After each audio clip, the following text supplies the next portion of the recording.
कि इस कोर्स के प्रारंभ पहले ही दिन से मैं देख रही हूँ कि जब कोई भी आ रहा है तो कहीं न कहीं से संस्कृत की चर्चा कर ही दे रहा है।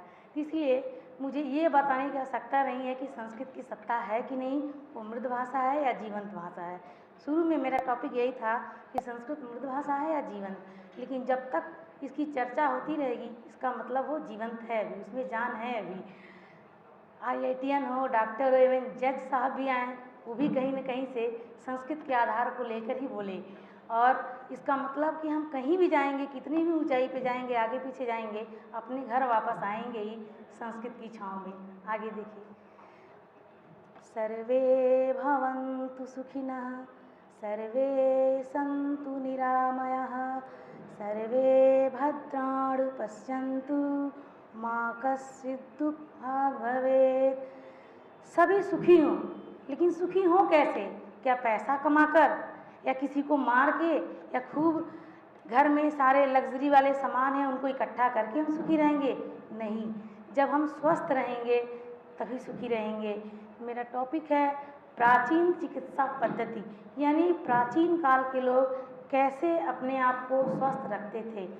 हमारा जन्म ही इस प्रकृति की गोद में हुआ है और आप लोगों को पता है, लगभग सभी लोगों को पता होगा कि पंच महाभूतों में ही हमने जन्म लिया है, इन्हीं में विलीन हो जाएंगे। ये सब बताने की आवश्यकता नहीं है, आपको मैंने पहले ही बताया था कि भगवान का मतलब ये है कि पांचों तत्व हैं, वहीं से हम जन्म लेते हैं, उसी में विलीन हो जाते हैं। जब तक हम प्रकृति के साथ अपने को आत्मसात करते हैं, उसका अंग मानते हैं, तब तक प्रकृति भी हमें हंसते खेलते जीवन यापन करने का एक सुअवसर देती है और वो नाराज़ नहीं होती है। लेकिन जिस दिन अपने आप को हम प्रकृति का स्वामी मान लेते हैं कि हम ही स्वामी हैं और प्रकृति मेरे अंडर में है, उसको जैसे तैसे हम इधर उधर छेड़छाड़ कर सकते हैं, तो प्रकृति भी हमसे नाराज़ हो जाती है और अपनी वो साम्यावस्था या सामंजस्य खुद बैठाती है हमारा तबाही करके। सूर्य चिकित्सा पद्धति, प्राचीन काल के लोग, इसमें हमने लिखा है, संस्कृत में भी है, आरोग्यम भास्करादि गच्छेत। अगर आपको निरोग रहना है तो आप सूर्य के, उगते हुए सूर्य के शरण में जाइए। जैसा कि हम जानते हैं, शुरू से ही जानते हैं, जो उगता हुआ सूर्य है वो विटामिन डी का स्रोत है।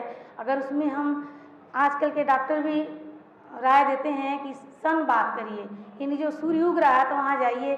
पहले लोग क्या है, तेल ओल लगा के सूर्य के, उगते हुए सूर्य के सम्मुख आधा घंटा कम से कम विश्राम करते थे, खेलते कूदते थे, शरीर स्वस्थ रहता था। जब शरीर स्वस्थ रहेगा तो बीमारी होगी ही नहीं। यहाँ मेरा कहने का तात्पर्य ये भी है कि बीमारी आने के पूर्व ही अपने आप को इस तरह हम प्रिपेयर कर लें कि बीमारी आने की संभावना ही न रहे। ये नहीं कि बीमार हो गए तब चलें, अब चिकित्सा करवा रहे हैं, सूर्य में जा रहे हैं तो चंद्र चिकित्सा कर रहे हैं। सूर्य, अब विटामिन डी की इतनी कमी हो गई है, सूर्य की इतनी कमी हो गई, सूर्य के प्रकाश की, हम लोग सूर्य के सम्मुख जाने से ही नहीं जा पा रहे हैं, यानी कि इतने बड़े बड़े बिल्डिंग बने, चाहे जो भी कारण हो, तो अब हमें विटामिन डी की गोलियां लेनी पड़ रही हैं खाने के लिए। इसमें आप लोगों को मैं बता दूं, लाल, हरा, नीला, ये सॉरी बैनी, आह, पिनाला, आप लोग इंग्लिश में बोलते हैं, वैगवेयर बोलते हैं।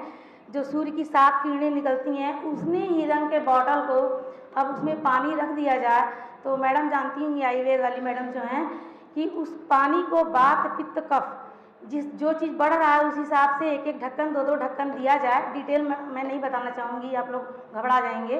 तो उसमें बीमारियों के उपचार के लिए बहुत मतलब बढ़िया होता है। इसमें दिया है, ऋग्वेद में बताया गया है कि उसकी जो अवरक्त किरणें, जो हल्की किरणें होती हैं, वो बहुत ही लाभदायक होती हैं। जिसमें संध्योपासना, यानी सुबह और शाम जो सूर्य के पूजा पहले किया जाता था, वो विटामिन डी लेने के लिए किया जाता था। जैसे सिर दर्द, नाक दर्द, अकड़न, पीलिया, जलोदर, नेत्र रोग, टीबी, ये सूर्य मतलब इन सभी चीज़ों को खत्म करता है, उसके रोगों को नाश करता है। जल चिकित्सा, उसमें कहा गया है ऋग्वेद में, नंबर भी इसमें दिया हुआ, बताने की आवश्यकता नहीं मुझे, सब पवित्रा, यानी कि जल जो है पवित्र करने वाली चीज़ है। जल में पोषक तत्व तो मिलते हैं, आप लोगों को पता है, बार बार इस पर चर्चा हुई है क्या क्या मिलती हैं। जल हमें बल प्रदान करता है। जल का तात्पर्य जन्म से लेकर लय पर्यंत, यानी मृत्यु पर्यंत जो काम आए वही जल है। जल कभी कभी हम देखते हैं जब हमारा हाथ जल जाता है तो हम कहते हैं जल गया, यानी हमारे शरीर से जल निकल गया। तो इसका इतना मतलब जब जल निकल जाता है तो फफोले पड़ जाते हैं, फिर वहाँ हम दवाई लगाते हैं, नमक डालते हैं, जिसको जो समझ में आता है करता, फिर पानी में डालते हैं, तब तक पानी में डालते हैं जब तक वहाँ पानी की मात्रा बैलेंस बराबर न हो जाए तो फफोले नहीं पड़ते हैं, ऐसा कहा भी गया है और आप लोग जानते भी होंगे। तो इसमें उदर रोग, नेत्र रोग, लू, बार बार जैसे पानी को बार बार पीना चाहिए, ये नहीं कि एक ही बार 20 गिलास पी लिए अब तो कोरम पूरा हो गया मेरा।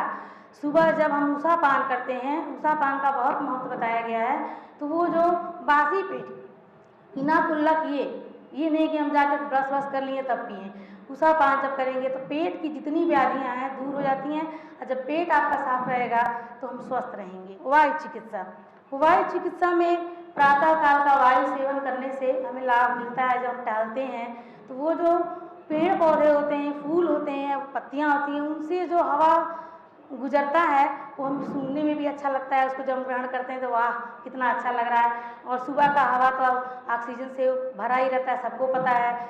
जब ये सब चीज़ें में मिलेंगी तो बीमारी अपने आप ही स्वतः भागेंगी या नहीं होने की संभावना रहेगी। अग्नि चिकित्सा, अब आप सोचेंगे अग्नि से कौन सा चिकित्सा हो जा रहा है, लेकिन हमारे वेदों में अग्नि चिकित्सा भी बताया गया है। जैसे मान लीजिए किसी को शीत रोग हो गया, ठंड बहुत लगे, तो तुरंत हम अलाव जलाते हैं या हीटर के सामने उसको ले जाते हैं। अग्नि किसी भी रूप में मिल सकता है, ये नहीं कि हम आग जलाएं तो ही। उसके बाद सिकाई करते हैं, ये अमीब चातन इन बैक्टीरिया को मारने वाला होता है। हमने देखा है अभी नहीं बहुत पहले गाँव में क्या करते थे, मेरे गांव के घर के लोग ही आग को जला के उसमें कुछ भर देते थे, धुआं निकलता था और कोने कोने में जाके ऐसे ऐसे लगाते थे, जितने मच्छर हैं और बैक्टीरिया हैं दूर हो जाते हैं। यज्ञ चिकित्सा, यज्ञ के बारे में है कि यज्ञ चिकित्सा प्राचीन काल में यज्ञ केवल यज्ञ करने के उद्देश्य से नहीं होता है कि हम यज्ञ कर रहे हैं, उसका मेन ध्येय ये भी होता था कि उसमें जो धुआं निकलता है उससे बारिश होता है। अब बारिश कैसे होता है और उसका धुआं लाभदायक क्यों होता है, इसलिए कि उसमें जो पदार्थ डाले जाते हैं यज्ञ करते समय वो फायदेमंद होता है, उसकी वजह से उसमें जो धुआं होता है हमारे लिए फायदेमंद होता है। धुआं तो सब नुकसान करता है, लेकिन इसका धुआं क्यों फायदा करता है। एक यज्ञ अग्निहोत्र नाम की पुस्तक है, उसको आप अगर पढ़ेंगे तो समझ में आएगा। यज्ञ के जो राख हैं उनसे फलों का, अगर हम फलों पेड़ पौधों में डालें तो फल स्वादिष्ट और मीठे होते हैं और बढ़िया होते हैं। अगर आपको इसके बारे में जानना है तो अग्निहोत्र यज्ञ पुस्तक एक है, उसके बारे में आप पढ़ के डिटेल जान सकते हैं। शल्य चिकित्सा, ये गलत छप गया है। प्राचीन काल में हमारे ऋग्वेद में भी, वेदों में ही शल्य चिकित्सा बताया गया है। ऐसा नहीं है कि बाद में हम शल्य चिकित्सा के बारे में जाने हैं। उसमें क्या है कि वो विश्वकला एक महिला रहती है, उसके युद्ध में पैर टूट जाते हैं, तो अश्विनों नाम के 2 चिकित्सक होते हैं, जुड़वा भाई होते हैं, तो शल्य चिकित्सा द्वारा उसका पैर बनाते हैं। पैर का मतलब पैर, उसको नया पैर प्रदान करते हैं, यानी वो शल्य चिकित्सा के माध्यम से उसको पैर प्रदान करते हैं। और जो आप लोग सुनते हैं च्यवन ऋषि के बारे में कि च्यवनप्राश खा के बहुत ताकतवर हो गए, वो तो है ही है, प्लस उनकी जो झुर्रियाँ हो गई थी, आजकल सलमान खान जो आंखों पे झुर्रियाँ आती हैं उसको हटा हटा के यंग बनते हैं, वो सब भी उस समय था। तो उन्होंने उनको इस तरह से उनके चमड़े को बदला कि वो यंग दिखने लगे और च्यवनप्राश तरह तरह के फल फूल को खिलाया गया तो यंग बन गए। उनका विवाह नहीं हो रहा था, वो वृद्ध हो गए थे, लेकिन जब यंग हो गए तो 16 साल की सुंदरी उनको मिली। अब कल्पना कर लीजिए आप लोग भी 16 साल की कन्याएं पा सकते हैं। स्पर्श चिकित्सा, स्पर्श चिकित्सा के बारे में आप जानते हैं।